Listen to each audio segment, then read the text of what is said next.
Hey guys, it's Kristen and thank you for watching another YouTube video. I know it's been a long time. I've missed you guys and I'm sure you've missed me because I'm a bloody legend.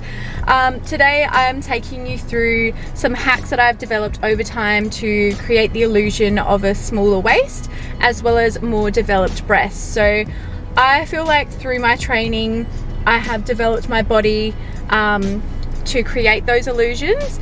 And also my boobs actually have grown, which is like awesome because I've always been self-conscious of my pancake titties. So yeah, today I'm taking you through those hacks, tips and tricks, as well as an upper body session that I feel like has really helped develop my boobs as well. Yes, I'm taking you through my push session as well as what I'm eating for the day. So I'm now sitting on 2200 calories and we've just implemented a meal plan. So I'm going to show you guys what I'm eating, but I will just say as well that I'm not saying this is what you have to eat or how many calories you should be eating. This is personalized for myself, so you should always consult with your coach or your doctor first. But yeah, other than that, let's get started. So to start off, I am warming up my shoulders. So here I'm doing some internal rotations. I think that's what they're called. So I'll do about 12 to 15 reps of these and then a few other exercises coming up just to make sure my shoulders are really warm to prevent injury like I have experienced in the past. And just switching to the other side to make sure both of my shoulders are nice and warm. Then I will move on to some external rotators, so basically just doing it the opposite way, just to warm up the rear delt. And again, repeating on the other side for the same amount of reps, just to make sure that both of my shoulders are nice and evenly warm. Okay, now I don't even know what to call these ones, but basically just coming up and rotating my shoulder upwards and doing that for I think 10 to 15 reps on each side as well. Apologies for the really bad lighting and blurriness here, but here I'm doing my last warm-up exercise. So I'm just doing extremely lightweight lat raises with like 1 or 2 kilos. So I'm keeping one arm up and then the other I'm doing lat raises with. So that way one shoulder is experiencing a lot of time under tension and then the other is experiencing reps. So that way my shoulders are completely ready for multiple different types of exercise. Here we are moving on to the first exercise. So this is called incline dumbbell press and I complete 3 sets. So the first 2 is 15 and then the second consists of 12 reps. So each set I am progressively working up towards a higher weight, and you'll notice as well that my back is quite arched and my scapula is pressed into the bench, so that will help you lift stronger weights and just help you feel a lot stronger and more stable within your reps as well. Next exercise is called assisted dip. So this one you can adjust with the pin, if you can see on the far right of the screen, just so that way it caters for your strength. So this one you want to keep your reps nice and controlled, lower down until you feel the tension in your chest and then come back up. You don't want to create too much range of motion where you're beginning to hurt your shoulders and then you can injure yourself. So you want to put your knees right on the edge of the padding and lean forward with your chest and stick your bum out. That way you're using your chest muscles rather than your triceps. So this one I do 4 sets. The first 2 are 15 reps and the next one is 12 and then the last one is just to failure. Next exercise is dumbbell lat raises. So I do 4 sets of these, the first one consisting of 15 reps, then 12, then the last 2 of 10 reps. And again, you're wanting to aim to lift heavier each set and each session as well to make sure that you're really progressing in the gym. So you want to keep your reps again nice and controlled, slightly bend your elbows and also try not to swing too much as well. So that way you're really using your shoulders.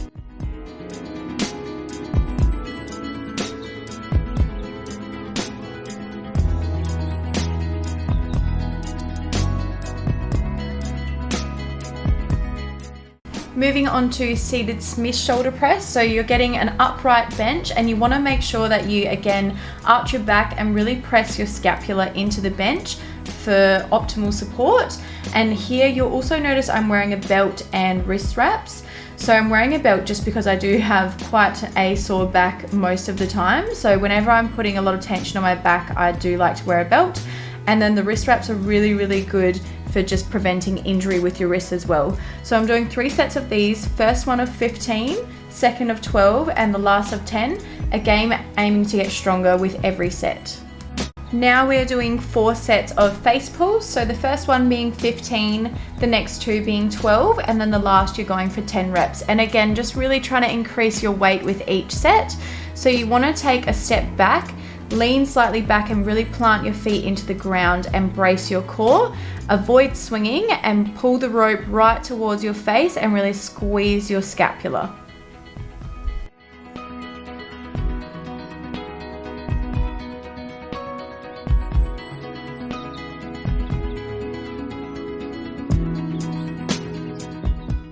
Next, we've got tricep push downs with the V-bar. So here we are doing 2 sets of 15 and then the last to be 12, again aiming to increase your weight by each set. So here you don't want to allow for too much range of motion. You want all of the tension in your triceps. So stopping once your arms are kind of parallel to the ground and then back down and really squeeze your triceps.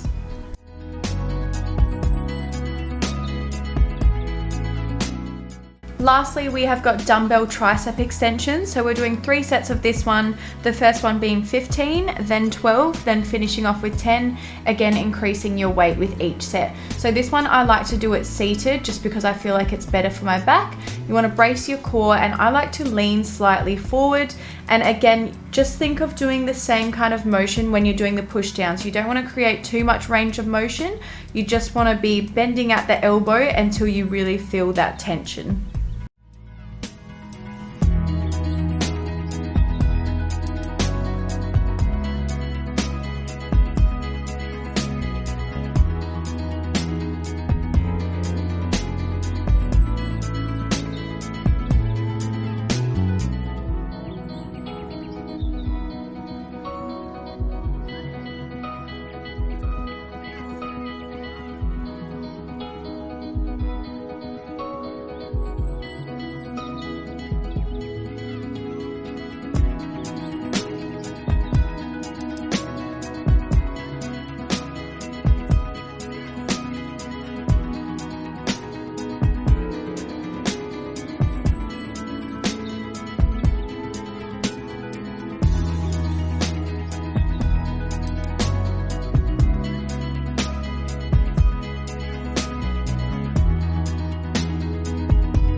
Alrighty, so I've just had my lunch, so now I'm just going to dive straight into all of the hacks, tips and tricks. So I've written this all down because my little peanut brain just really struggles to remember shit sometimes.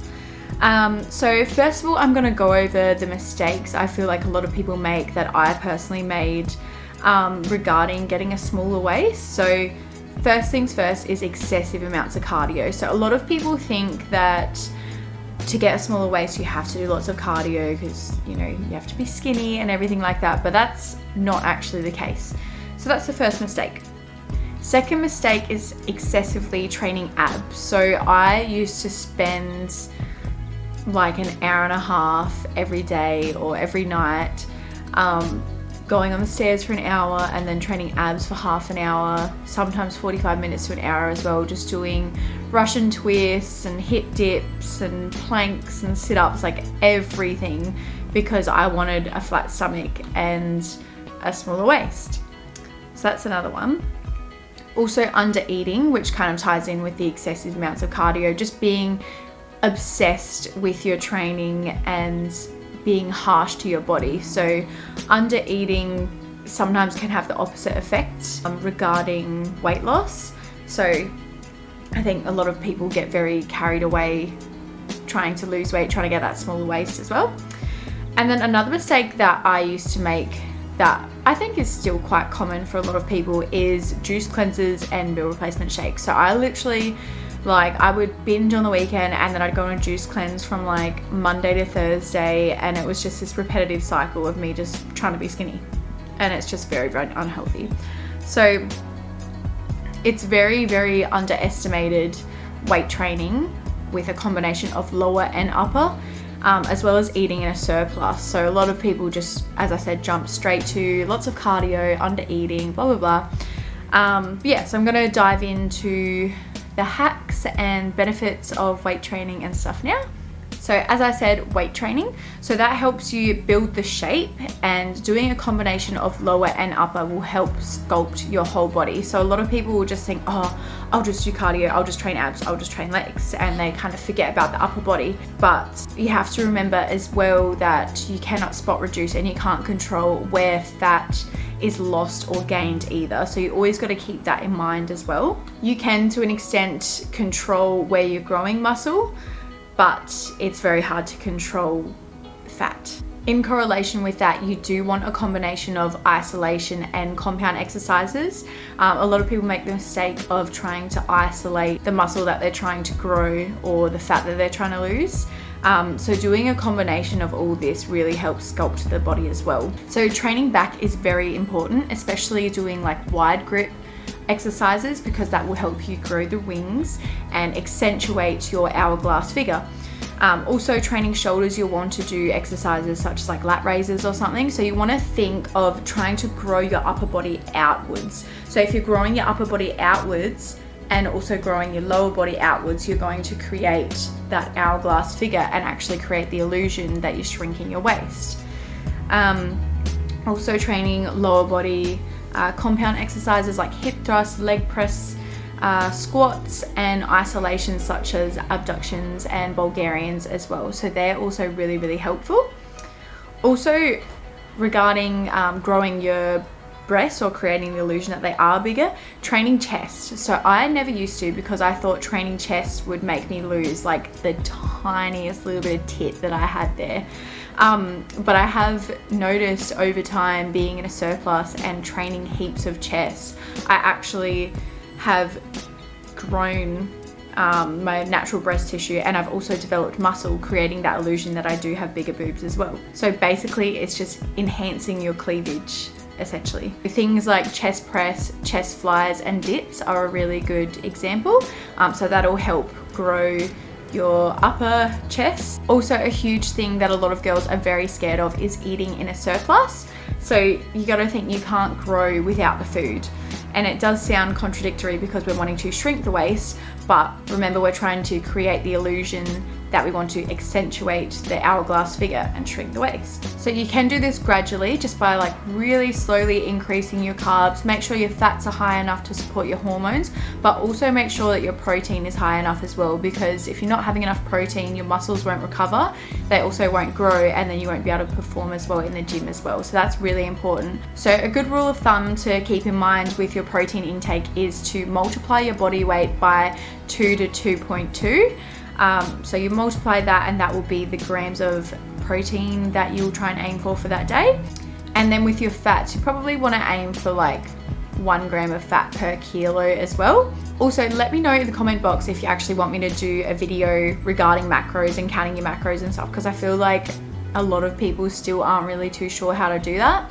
I don't really want to give you a rule of thumb for your carbs, because everyone's different, depends on your goal and everything like that. But to put it into perspective for you, I started on 200 grams with a mini cup, and then I gradually worked up to 300 grams, and I was sitting on 300 grams for a couple of months in my building phase. Also remember that you will gain a little bit of weight, you will see the scales go up, and fat will also accumulate. So you have to remember that, but it's a process that you have to go through to get to where you want to be later on. I found that I did kind of lessen my bloat and pudge by eating better carb sources. So I made the mistake when I was first bulking, like, oh yes, like bagels and pasta, and I wasn't opting for like gluten-free options or anything like that. So I became very, very bloated and self-conscious for a while. And then once I started eating better carb sources, I noticed the bloat to go down, and I started to really see my results a lot better.